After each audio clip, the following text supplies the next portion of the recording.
Hello everyone, learning Tanya chapter 7, Shaar HaYichud Vehaemuna. Today is the 22nd day of Sivan. The flow. God contracts his divine energy. God contracts his divine energy, Havaya, Yud Ke Vav Ke, and with his minimized energy, Elokim, Malchus, he creates the world with all its limitation. Unlike man's knowledge, which is a composite of knower, the known, the knowledge itself, Hashem is absolutely one and knows all as he knows himself. Hence nothing new happened or changed at creation from Hashem's perspective. From the foregoing exposition, one will be able to understand the pasuk, I Havaya have not changed. This means not only has there been no change in God's conduct or even his will with regard to rewarding the righteous and so on, but this verse means explicitly that there is no change, heaven forfend. In God, there exists nothing that can alter him. The only consideration that might possibly cause one to wonder about there being a change in God's unity is his bringing created beings into existence. Before their creation, nothing whatsoever existed other than him. After their creation, however, one might erroneously conclude that there now exists something in addition to him. The various worlds and their denizens. And were this to be so, this would constitute a change in God's absolute unity, heaven forbid, because there's him and there's the created beings. The verse therefore anticipates this by saying, I, Havaya, have not changed, meaning, there's no change in him at all.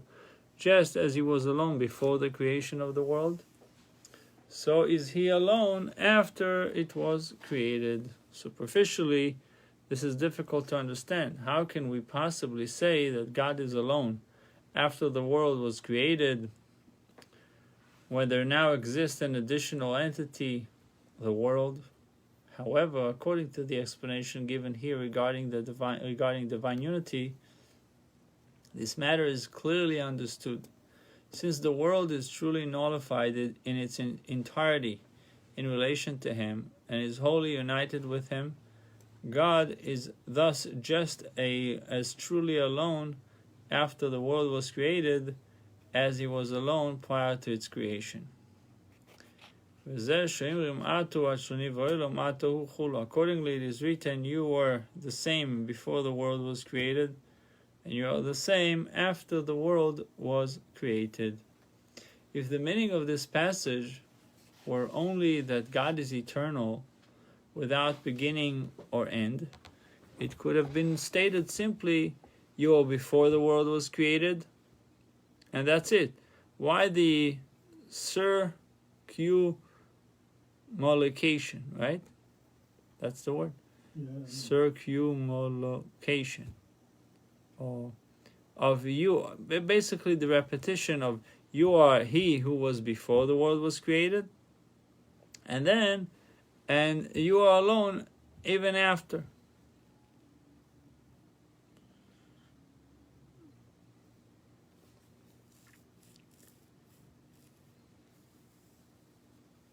I don't see this word over here.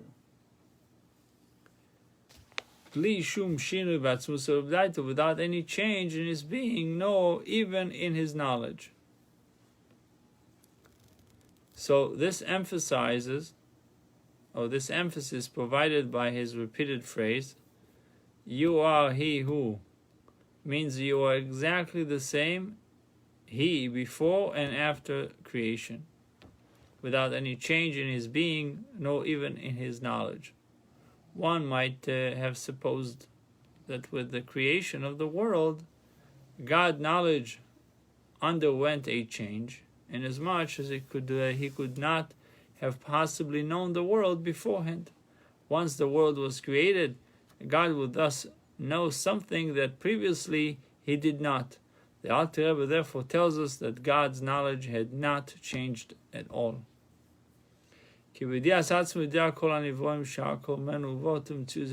by knowing himself, he knows all created things, since all derive from him and are nullified in relation to him. Creation thus added nothing to God's knowledge. This knowledge of self existed before creation, and it is with this prior knowledge that he knows of all creation. As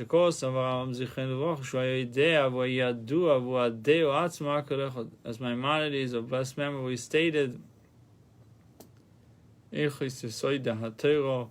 that he is the knower, he is the known, and he is the knowledge itself, all are one.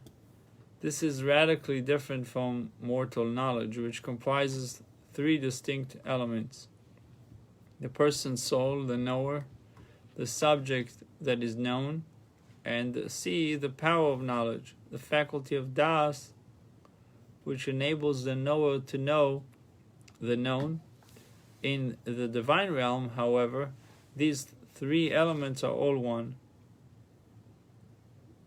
All are God. Said this, Maimonides goes on to say, is beyond the capacity of the mouth to express, beyond the capacity of the ear to hear, and beyond the capacity of the heart or mind of men to apprehend clearly. For the Holy One, blessed be He, His essence and being, and His knowledge are all absolutely one, from every side and angle, and in every form of unity. His knowledge is not super added to his essence and being, as it is in a mortal soul, whose knowledge is added to its essence and is compounded with it. For when a man studies a subject and knows it, his rational soul was already within him before he studied and knew it, and afterward this knowledge was added to his soul. Man's knowledge is thus a supplement to his intrinsic being. Through it, he becomes aware of something he did not know before. And so, day after day, they speak, i.e., instruct a person, and a multitude of years teach wisdom. So this is a pasuk in Job 32:7. This is not a simple, perfect unity, but a composite. The Alter Rebbe means the following: although man's knowledge too is united with him, with his soul, for it is the person himself who knows. Nevertheless, this is not a perfect unity, for simple implies that any alternative would be inconceivable. Since a man's knowledge is acquired, not having been part of his essential being, its acquisition yields an imperfect and composite form of unity, a unity comprised of two separate entities that have coalesced, come together. The Holy One, blessed be He, however, is a perfect unity without any composition or element of plurality at all, inasmuch as it is impossible to speak of any aspect of Him as not having existed previously. Hence, since His unity is perfect and uncompounded, one cannot say that His knowledge is something apart from Him, for that would imply, heaven forbid, a composite, that His knowledge is superadded to His essence, effecting a change within Him. Rather, one must conclude that His essence and being and knowledge are all absolutely one, without any composition. Therefore, just as it is impossible for any creature in the world to comprehend the essence of the Creator and His being, so it is impossible to comprehend the essence of His knowledge, which is one with God Himself. It is possible only to believe with a faith that transcends intellect and comprehension that the Holy One, blessed be He, is one and unique.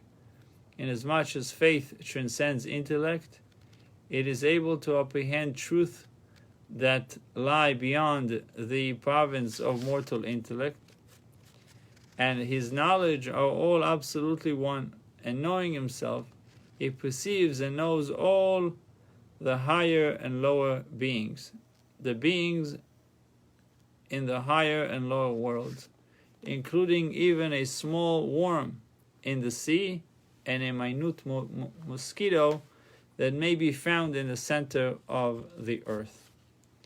There is nothing concealed from Him.